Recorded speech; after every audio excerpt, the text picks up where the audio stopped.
Ako po si Staff Sergeant Marquez Gumbay. Ako po yung gunner ni First Lieutenant Alvarez during the Marawi Siege.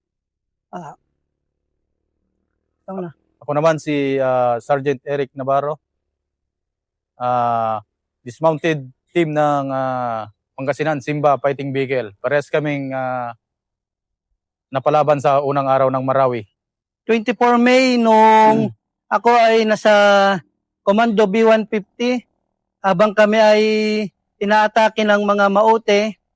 Then kinahaponan ako ay tumakbo sa Simba Fighting Vehicle as nag-assume ng position na si gunner din doon na tumagal hanggang 27 May.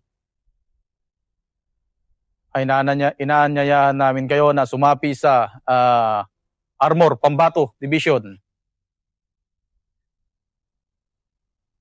Shout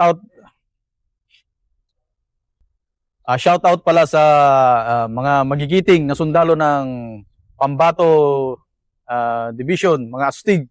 Shout out kay sa dati kong battalion commander si Colonel Aduca, sa mga naging company commander ko si Captain Bernesa, Captain Gabres, mga PL ko si Lieutenant Mima, Lieutenant Cordova, Lieutenant Poblete, mga kasama ko sa larangan ng pagkikipaglaban, mga 333, class 333.